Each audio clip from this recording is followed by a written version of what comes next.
It's easy to assume the front line has ground to a halt, a frozen map. But zoom in, and that static picture suddenly erupts into motion.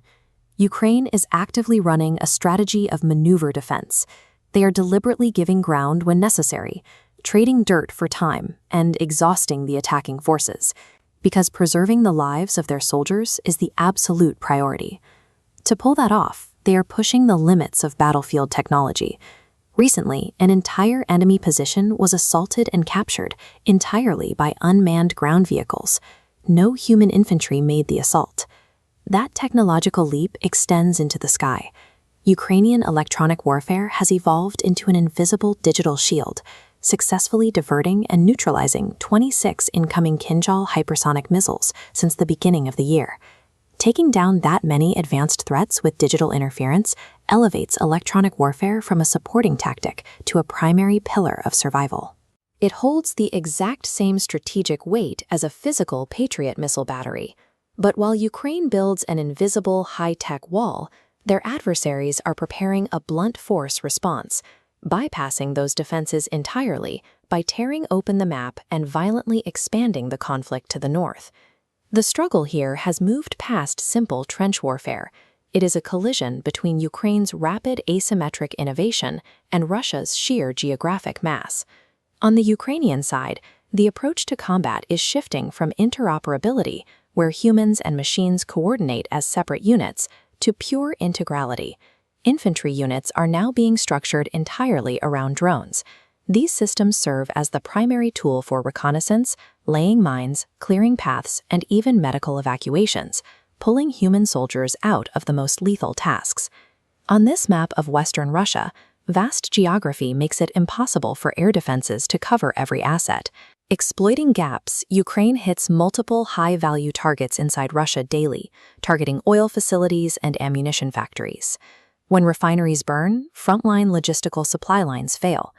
By systematically degrading the industrial engine and the wallet that finances the invasion, Ukraine is effectively starving the front line from hundreds of miles away.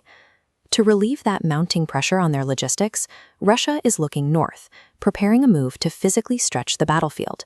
Ukrainian intelligence is tracking intense activity near the Belarusian border. Roads are being repaired, missile launch sites are under construction, and for the first time, Belarusian reservist officers are being mobilized for training.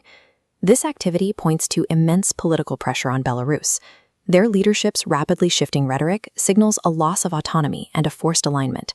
This northern aggression is fueled by broader geopolitical maneuvering. Recent agreements with North Korea provide rogue state support and ease the sting of international sanctions, giving the Kremlin the confidence to push boundaries in the region. At the same time, a sharp increase in aggressive information campaigns is targeting the Baltic states. This is a calculated diversion, a warning designed to keep neighboring countries frozen and prevent them from reacting if an attack is launched from Belarus. The goal is entirely mathematical.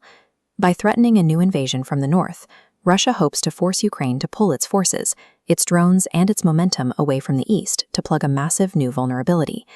If this northern front is opened, potentially even before the winter season hits, the dynamics of the war will shift violently.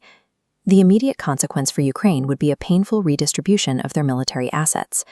Defending the approach to Kyiv would instantly supersede all other operations, becoming the undeniable priority.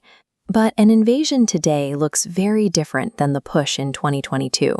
Ukraine now has a proven capability and willingness to launch devastating, deep-penetrating strikes across borders. If Belarus allows its territory to be used, Ukraine will immediately target their highly dependent oil refining capacities and industrial centers. Striking these logistical lifelines would likely drive the Belarusian economy to the brink of collapse. For the invading troops crossing that border, the reality on the ground would be severe.